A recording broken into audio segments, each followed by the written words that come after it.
Rich Eisen joining us from Kansas City, the NFL Network host and host of The Rich Eisen Show on Roku. Richie Rich, great to see you. I was worried about you. The weather last night, lightning, I was a little concerned.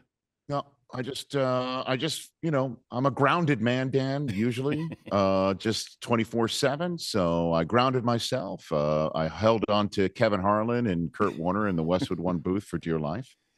And just got through it. You just took it one raindrop at a time and hoped for the best. I like that. And then the rainbow came out.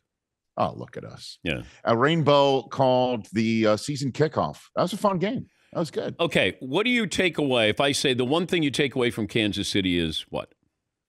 That they're 100% a viable three-peat opportunity in front of them, and they have the horses to go get it. And they weren't even full complement last night. Hollywood Brown is at some point going to come back, and I understand he hasn't had a career that is lit it up with the numbers, but he definitely can take the top of a defense off and create more problems that Mahomes can take advantage of. And so, and their defense looks just as good as last year. Chris Jones is the Hall of Famer that's on their team that nobody really talks about. So you could take that away from the Chiefs last night for sure. All right. The one takeaway with the Ravens is that they're just as good as last year, and that may just be one toe shy of being good enough. I mean, that a couple of times I was just wondering why they just went away from Derrick Henry last night. And especially since their first drive of the game, they had 6 runs from a running back in the AFC Championship game lost. And that was definitely one of those moments that you're going to be scratching your head about for the rest of your football lives. And they handed the ball to Henry 5 times in the first drive. And I thought, okay, let's check this box. They saw their problem from last year. They fixed it with one of the all-time best. And he did not have many carries the rest of the game. But that said, the Ravens can absolutely, on any given AFC Championship Sunday, beat the Chiefs. They just didn't do it last night. And I think lost in the, did he get in? Was he out? Harbaugh was going for 2. Yeah. What do you read into that he's going for 2? I know on the road you go for the win, but this felt playoff-like. Yeah, and with Belichick gone, he's the second most tenured coach in the NFL. So he's not looking over his shoulder to think what Steve Bisciotti's going to think. And clearly, when you have one shot from the, let me just check my notes here, 2-yard line to win the game. Yeah, because we're in America. Yeah, we're in America. Yeah. The parts of North America where it's a 2-point conversion from the 2. That you do it. You take your shot. You don't leave Mahomes with the ball last. That's why the Niners aren't champions in many ways right now. That's why we didn't open up in Santa Clara last night. So I'm not surprised by it. It's the sort of thing that he's constantly done in his career.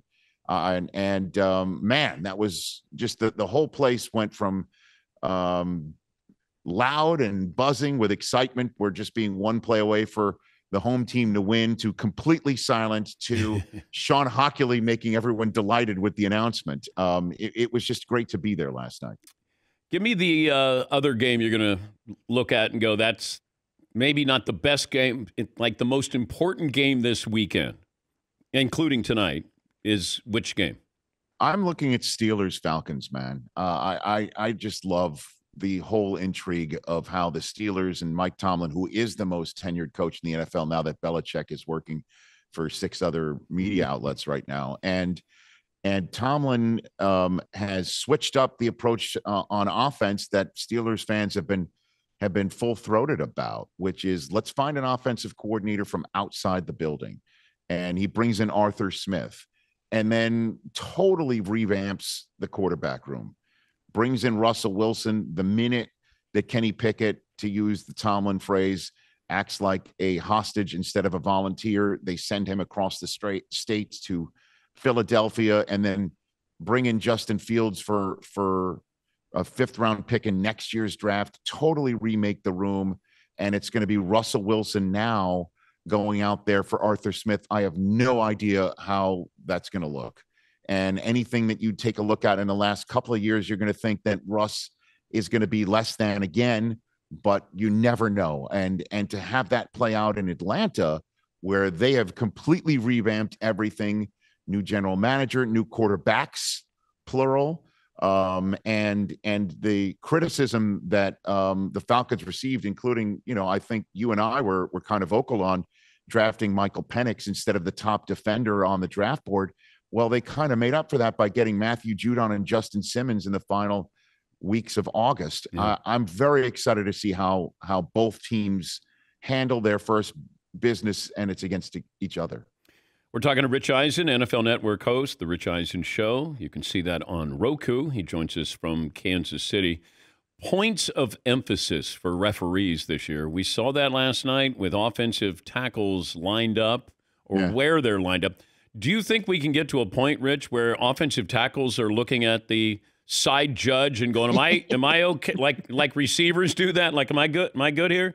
Because that seems to be a point of emphasis again.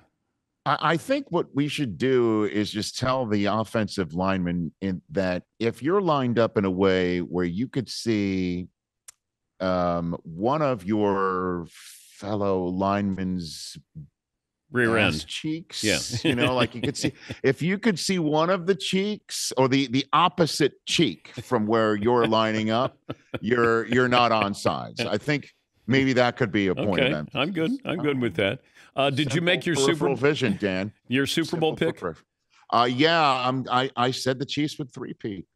It's about time. It's the last major North American sport where we haven't seen a champion 3 years in a row, and it's time. And they really can do it. They really do have the roster to do it. They didn't get their coaching staff rated. Everybody is still in their prime or on the top end of their prime. And why not? I mean, truly, why not? Because at some point, Mahomes now that you're going to have to beat Patrick Mahomes in a winner go home game. And Mahomes, I think, now has this aura that we've seen from, Michael and Kobe and Tiger, truly. And you have to wonder and look around and say when you see someone like Lamar, is he just having his prime moments in the wrong years in the same way we looked at Malone and Ewing in that respect back in the 90s, et cetera, et cetera. I do believe we're entering that realm, and the Chiefs have what it takes to cash that in. We had a topic yesterday, the biggest legacy boost by winning the Super Bowl. Which player would have the biggest boost to his legacy? Okay. Now, I picked Aaron Rodgers because you win with the Jets, winning in New York. We brought up Jared Goff, Mahomes, obviously, with the three-peat. Dak, where that would place him, in the pantheon of Cowboy quarterbacks. So do you have a legacy boost pick? I might return to Russ here, right? I mean, Russell had a Hall of Fame path. Is he still a Hall of Famer? Right now, I don't think so. Dan. Has he played himself out of the Hall of Fame? I don't think you can argue anything else. Okay. Personally, Nine Pro Bowls, though. 9 Pro Bowls, 2 Super Bowls, 1. He does have the resume. It's just the last several years, you just have to wonder what's happened. And if he goes to Pittsburgh and wins it all for the Steelers, then that is one of the biggest legacy boosts you can talk about. I know what you're saying with Rodgers, but Rodgers still has, he's a first ballot Hall of Famer, regardless of whether he wins with the Jets this year. You just don't put him in the category of having won multiple Super Bowls.